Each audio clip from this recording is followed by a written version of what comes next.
Hey, the other night I did a whole 41-minute rant about whatever I ranted about, and I said afterwards the next morning, because it was like 2 a.m. when I went to bed. Oh my goodness. And I woke up the next morning and I saw the first 5 seconds, said, nah, delete.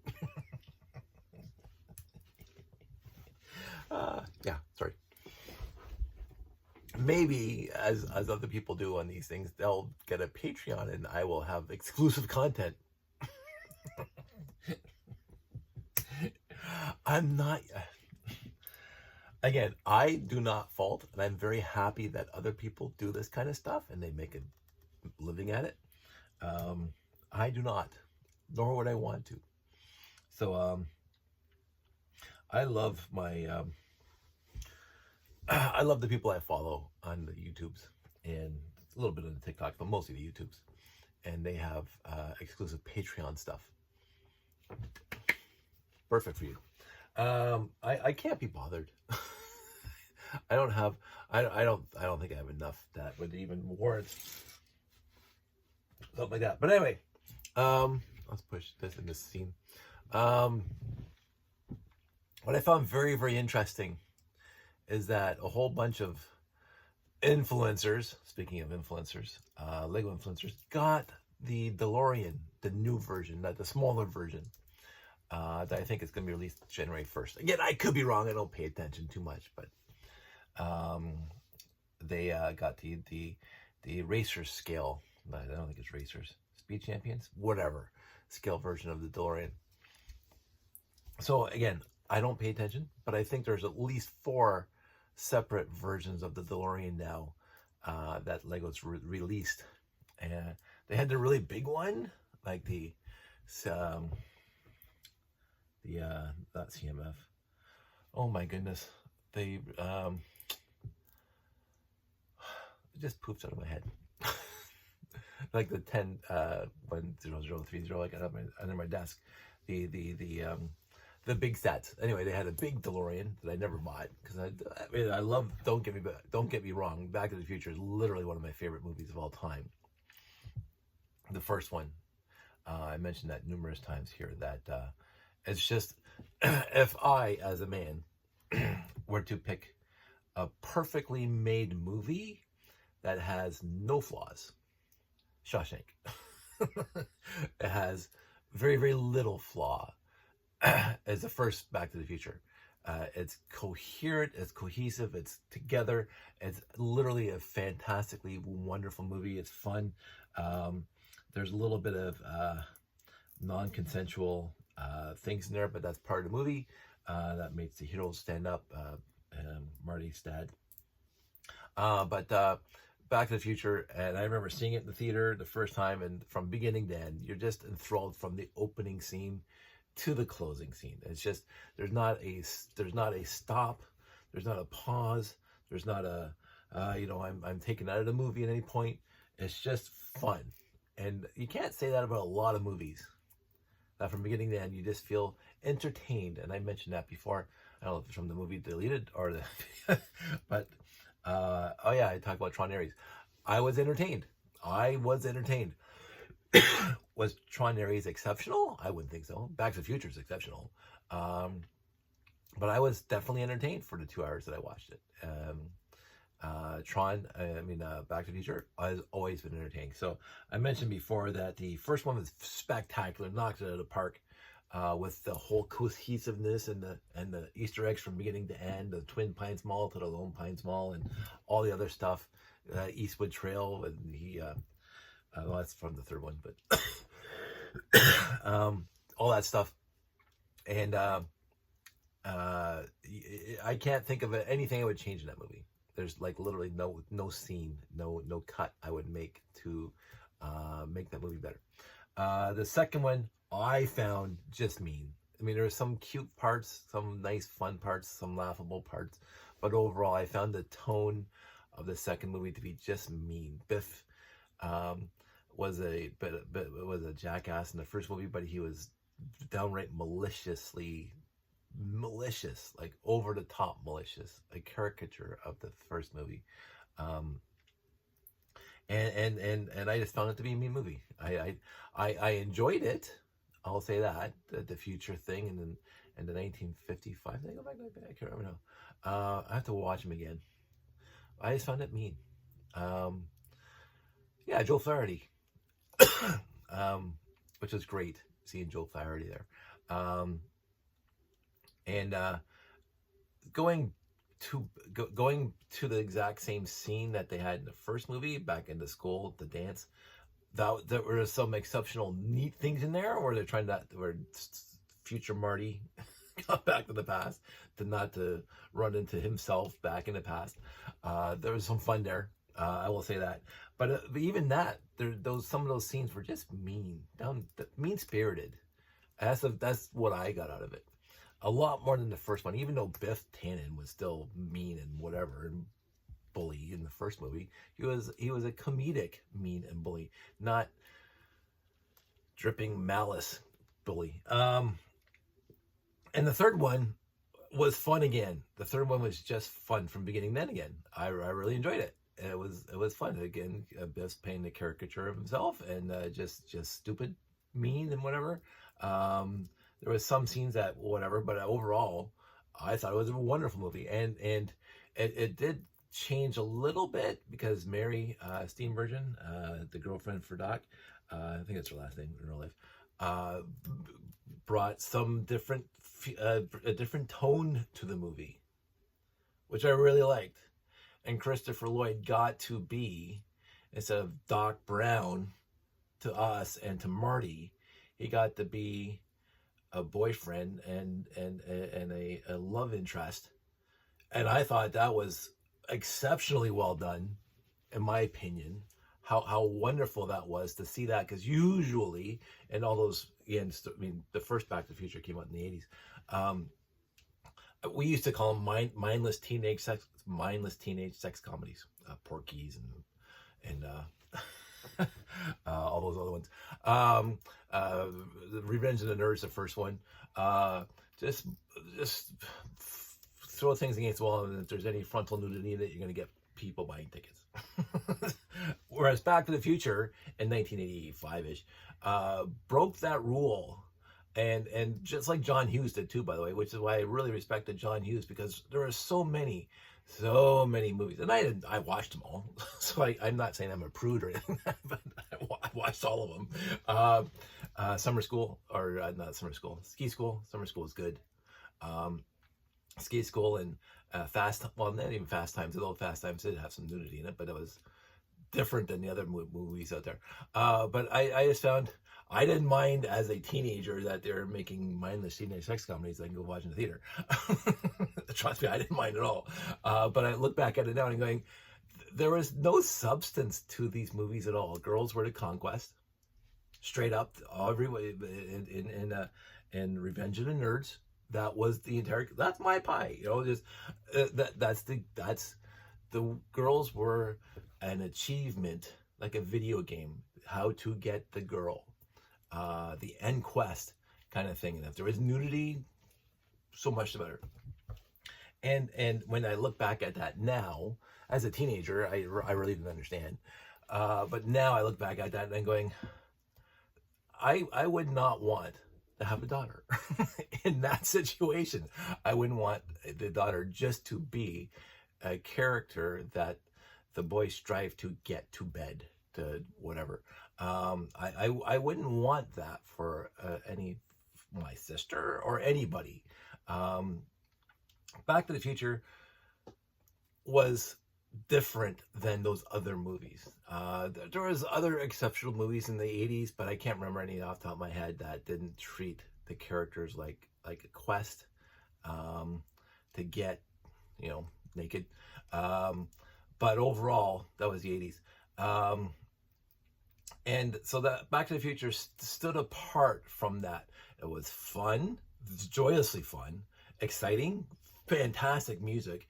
The scripting was just and even the little, I mentioned this before, Huey Lewis, the guy who wrote Power of Love, the song, which was a huge hit. He's in the movie as a principal or as one of the teachers that is vetting bands for the Enchantment Under the Sea dance in 1985, whatever dance they're going to have. And there's Michael J. Fox playing Power of Love, although a more rocked out version of Power of Love. And Huey Lewis is looking to his left and he's looking to his right, the other teachers, and they're all shaking their head. And he gets on the megaphone, "All guys, no, you're just too loud." To his own song. We knew that then. That was brilliant typecasting. The other movie at the time was Ghostbusters, which I thought was brilliant. But Ghostbusters was male-centric. I mean, Sigourney Weaver, but overall, it was, in any Potts, it's just brilliant. But anyway, so I love the first Back to the Future, to get back up to all this. Second one was, I don't usually watch it overall. Usually they put all three in a weekend, some long weekend, Thanksgiving week, and they'll play all the Back to the Futures back to back. I will watch the first one, absolutely adhere to it, even with commercials. I have to have seen that movie 75 times in my life. I will still watch it. I usually skip the second one because it's just for me, the bad does not outweigh the brilliant. There was brilliant spots in it that were fantastic, but the bad for me does not outweigh the good. And I'll watch the third one because the third one, not as cohesive, not as put together from beginning to end, not as throwing back with references again, although with the Eastwood train track. But the love interest for Emmett and Mary Steenburgen, I can always be Steenburgen, fantastic actress, love her and everything. It was beautifully handled, beautifully well done, and I loved it. I loved everything about that movie, and even the thing at the end about getting the fax paper saying you're fired, and it disappears, and Leah Thompson, "What's this mean, Doc?" And that wasn't Leah Thompson. It was for crying out loud, Adventures in Babysitting. "What's this mean, Doc?" And he goes, "You can write your own future." Fantastic. You don't have to be stuck with what your past has made you to be. And I thought about that a few times. Again, this was going to go somewhere, but I thought about that a few times in my life. And I think I mentioned this once or twice before. But people do get typecast. They do. It's actually unbelievable. Actually, it's not unbelievable at all. How you present yourself to the world might not be how you think about yourself inside your head, first of all. But stuff that you did when you were a kid or a teenager with your family, with your friends in school, they think of you like that person, and all of a sudden you're an adult, or 19, 20, or 58. And when they think of you, they think of you as you may have been back then, or if you were a class clown or whatever, and you're not anymore, or like a talker or whatever, and you're not anymore. But they think of you back then, even though you're a different person now, and you get typecast. I think the teachers are all dead now, so I can talk about this. And they can't change my report card. But I don't know what got into me. My brother, 3 years older than me, had exactly the same teachers I did, mostly in our classes as we grew up. But I had him 3 years later. It was either, I might have been grade 8 or grade 9. I might have been high school, but I'm thinking it was grade school, but it might have been high school. In geography class, there was the same teacher. We had to do, I think it was high school, so I think it was Mr. Okawa. We had to, and he just passed away. A wonderful man. So I hate talking about this because whatever. He had exactly the same course curriculum 3 years later. So in his grade 9 or whatever, we'll call it grade 9 geography class, one of the halfway through, you had to write a report on the Okanagan Valley. And my brother, being the scholastic genius that he always was, because my brother was always very good in school. He says differently, but I know because I watched him. He was really good in school, and he worked hard at it for sure, but he was a lot better at school than I was. He had his report for the Okanagan Valley, and he got like, I don't know, something between 84 and 90% on it. Because that's the marks he always got, A's and B's. I decided, and at the time, even though I think this wasn't cheating, this was a test. Because, yeah, it was off job, because the year before I had, I remember in science class with Mr. Spira, who I was just getting a passing grade in science class. And then we had a whole month where we talked about astronomy, which is right in my wheelhouse because I was already reading Star Trek books. And I loved astronomy. I was already pointing out constellations. I already knew about all the planets. I knew about the sun. I knew about most of the distances, although I did forget the distances the other day. But I was a huge astronomy buff. And so when we were doing the astronomy lessons, and they had a quiz at the end of every section of the course, of the science class, I put my heart and soul into it, like literally, and I printed neater than I've ever printed before. And sometimes I read, because back then there's no computers, I would redo a page 2 or 3 times to get all the diagrams of how the eclipse works and blah, blah, blah, and the rulers and the circles and the compasses and whatever. And I worked my butt off for that month to make sure my notes were pristine. Pristine. Let me mention it again. Pristine. Better than I've ever done before or since overall. And so I was feeling quite proud of myself. I literally was. I was feeling very, very proud of myself when I handed in, and we talk about tides and whatever. I handed in my work at the end of that chapter or whatever, at the end of that part of the course, and I got 13 out of 20. There was nothing wrong anywhere in that entire 10, 12 pages. Literally nothing wrong. He didn't mark anything wrong. He just marked 13 out of 20. And I'm going, no typos, no mistakes. All the documentation was perfect. It's exactly what he wanted. Because I checked with him. He says, yeah, Dave, that was really good. Yeah, you got 13 out of 20. I'm going, what? And that again, I'm 58 now. This is grade 8. That stuck with me. That honestly stuck with me, that I put that much effort into that part of the course. And I got 13 out of 20. And I put no effort into the rest of the course, and I got 10 or 11 out of 20. So I worked so hard, and I got 13 out of 20. And so here I am in grade 9 the next year. Okanagan Valley, my brother and I shared a room. 2 beds, 2 cabinets beds, which have many stories. And then I go into his notes, because he kept everything. And I found his Okanagan Valley report that he got 84 to 90, whatever, 90 something on it. And I just transcribed it, word for word, transcribed the entire thing. And I drew the same pictures, drew exactly the same pictures. Now again, my writing's not as good as my brother's, and I didn't put any effort in my writing. And I submitted it to the same teacher, and I got 56. My brother got 94. Not one X, not one error. I got 56. It's like, really? Now, I probably, after I graduated from high school, should have come, because I saw Mr. Okawa after that. I probably should have come clean them. I never did. But people typecast you. Teachers typecast you. If you act up a few times in grade 2, that will follow you a lot. Now, sometimes you can jump out of that typecast. I've seen that before. But overall, if you act like a doofus in grade 2, teachers are going to carry that through with you. And that's why we are so keen on teaching Josh this, because I've lived it. I've experienced it. I was so trying to tell Josh that if you do this now in grade 2, 3, 4, 5, or 6, that can follow you into your later classes, especially if you do it more than once. Like, once is a one-off. But my school, and rightly so overall, my school pegged me at a C average student, and I was a C average student. And again, when I look back at it now at 58, would I have gotten any different life if I was a B average student or an A average student? No, I'm trying to be very clear. If you have the ability to be an A average student or an A plus average student, do not do that. Be an A plus. Do not be a lazy doofus.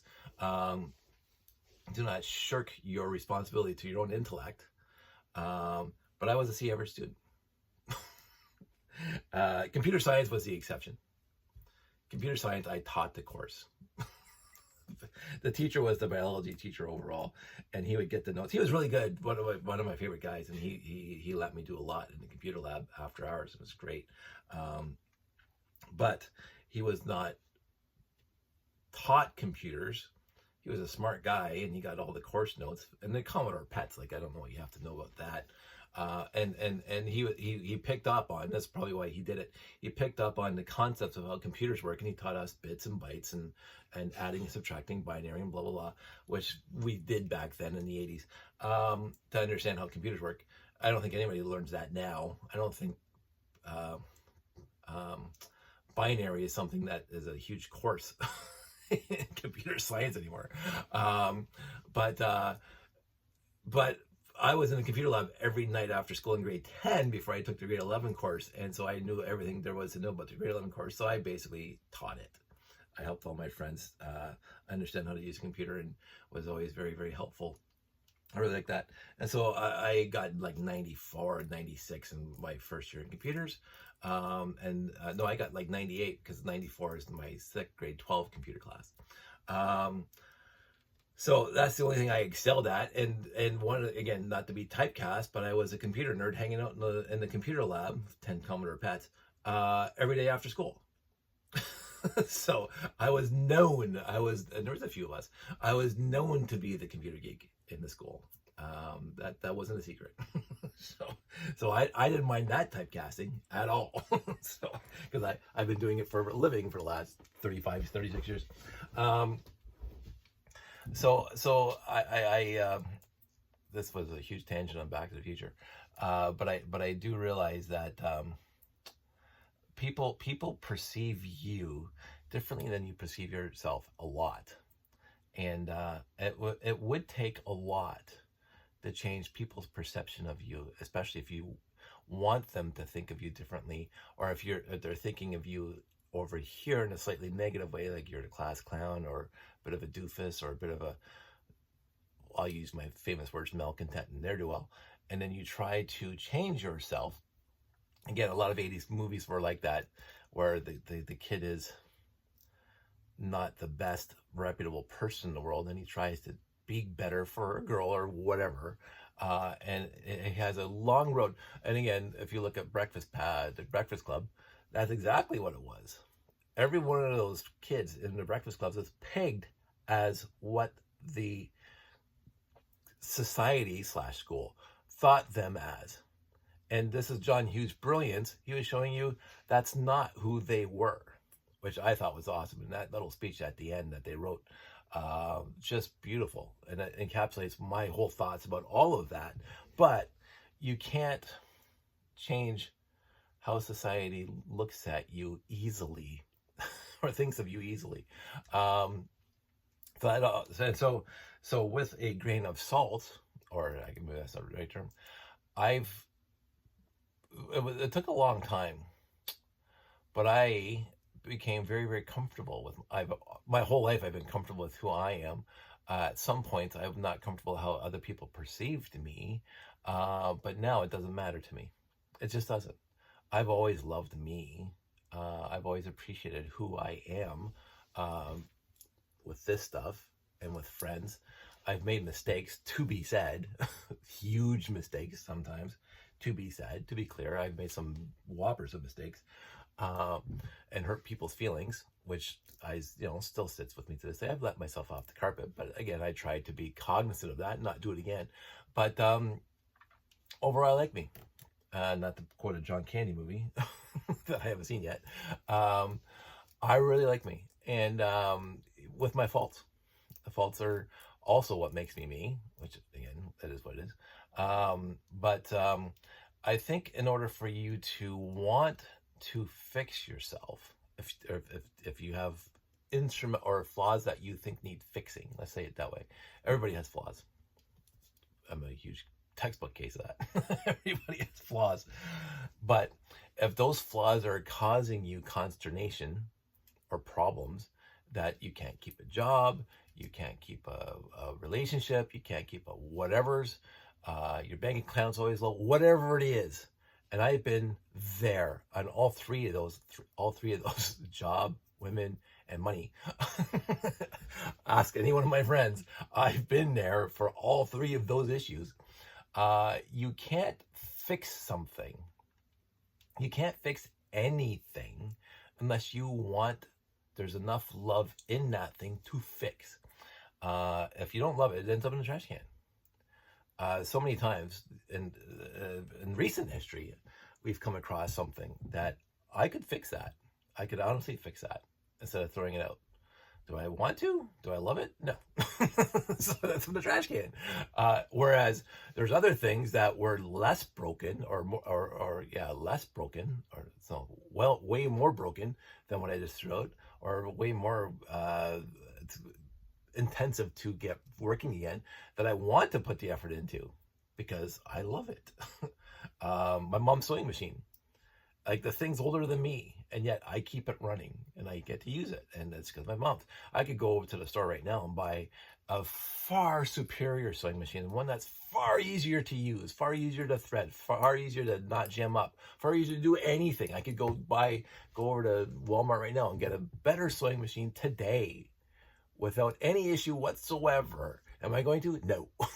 Why? Because this is my mom's sewing machine, right? And we all get this. We all get that sentimental. I've sentimental everything. I get misty thinking, whatever.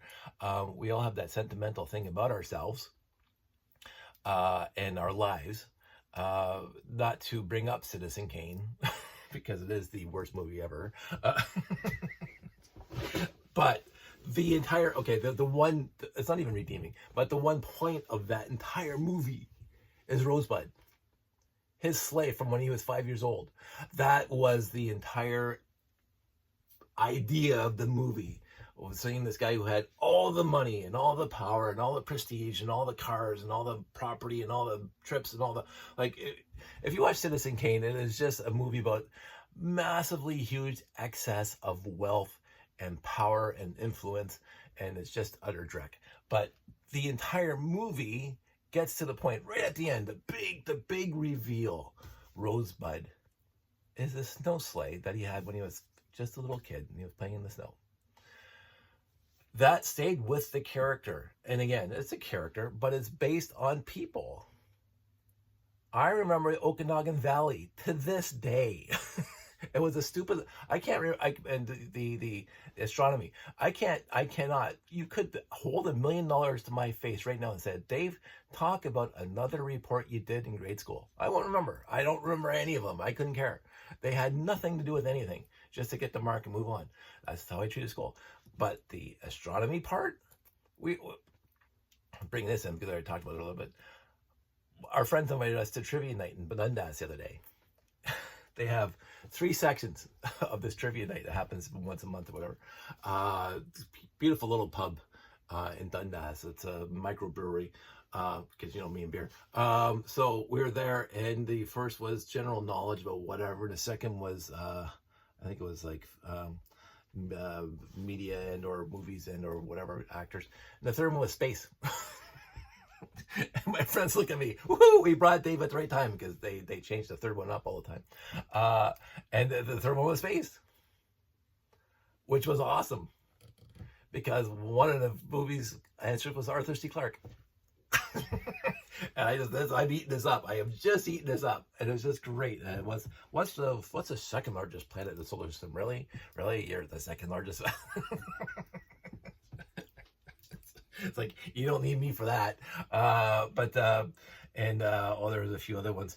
There was one about constellations. Ursa Major. What's the euphemism? What's the nickname for Ursa Major? So anyway, there was 10 or 12 questions, and Sandy and our 2 friends didn't need me, because one of them knew all every answer there. One of them got. But I was just excited. Like, it was great. And then the 12th question, and this is where my stupid memory comes into play. Within 1 million miles, how far is the sun from the earth? Son of a pup. Completely. And had somebody asked me in passing 5 seconds earlier, I already had the answer in my head. but 8 light minutes. There you go. It's 8 late minutes. Blew it. So 11 out of 12 questions. We put 293 million instead of just 93 million. But anyway, Sail the Beat. It was fun. It was a fun night out. So that Wednesday reminded me of that astronomy quiz or wrap up chapter test and notes from back in grade 8. And grade 8 would have been, I would have been what, 13 in grade 8? So 1980. It's 2025. Get the net. get over it. It's just a funny story. And again, if you know me, if a story that has happened in my life is poignant or funny, that's the stories I'm going to remember. People come up to, Dave, remember when we did X, Y, and Z? I don't have that was 3 weeks ago. I won't have a clue what you're talking about. But if there's something that's funny or something that's poignant, I'm going to remember that story the rest of my life. I have so many stories in my head that are funny or poignant. But all the other stuff, I have friends and family. Oh, yeah, we had that, remember the family get together in 1992, and Uncle John brought this down the stairs, and I'm going, I don't remember that one bit. I remember we had parties at Uncle John's place. Those were fun, but I don't remember that specific instance because I guess it didn't.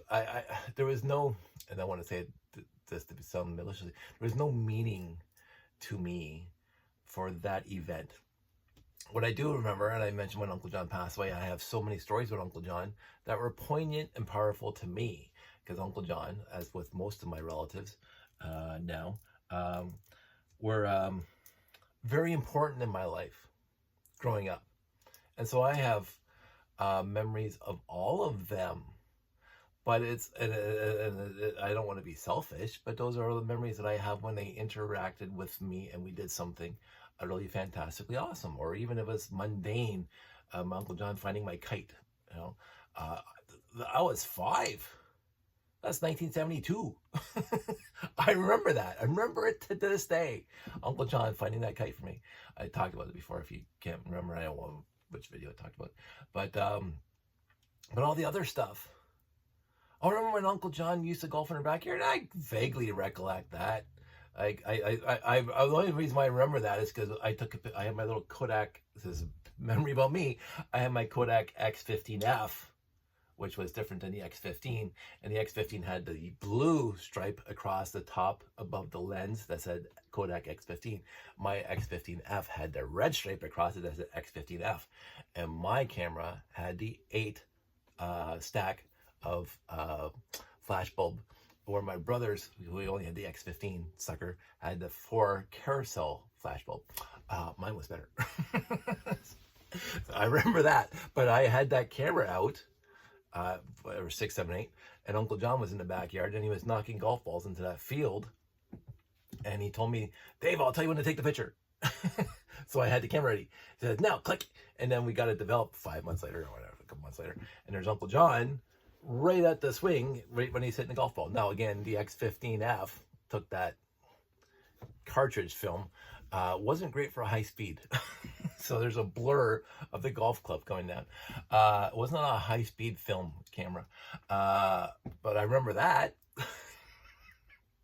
and since I'm remembering it now, I'll probably remember it till I die because it's one of those memories that I have with Uncle John. And so my family has their idea about who I am that overall might be relatively accurate, but it might not be exactly how I picture myself. And my friends might not have exactly the same picture of me as I think of myself. But overall, I think right now I'm pretty confident and satisfied and happy that my friends think of me. So it doesn't matter, and think of me in a nice way. Besides the jackass neighbors next door, somebody said this years ago, no matter what you do, no matter how good you are, no matter whatever's going on in your life, there's somebody who hates you the most. Somebody out there hates you. Doesn't matter what's going on and how good you did in the world. Somebody out there hates you. You either cut them off in traffic or the perceived slights or whatever it is. Somebody out there hates you. I'm sure there are people out there that hate me. I'm positive hate me. Don't care. So it is one of those things that, oh well, like I'm over here now and having a time of my life with my Lego collection, my friends, and my beautiful family, and blah blah. So somebody out there grinding their teeth about me, that's your tough luck. I've always said that if I did slight somebody, and I'm sure I have, I can name a bunch of missteps that I've had in my life. If I ever get the chance to apologize to those people, I will apologize to those people. I did a little bit of reconciliation back in my 20s, well, late 20s and 30s, where I would actually contact people that I still knew and say, you remember that time? I was a stupid idiot. I'm sorry. I've done it. I've done it a few times. Not all the time. A few times. Remember that time when I did something or said something or was a little bit malicious to you? That's 100% my bad. And I apologize. And if they take it, they take it. If they don't, but you know, I throw it out there to the universe and whatever. So this all started about perception about Back to the Future. We're already 36 minutes into it. So I'm not even going to talk about that right now. I'm going to stop this video. And I will pick it up in 2 seconds for me, but it'll probably be a day for you. So out there, stay safe, take care, and I'm going to talk to you in 5 minutes, 5 seconds.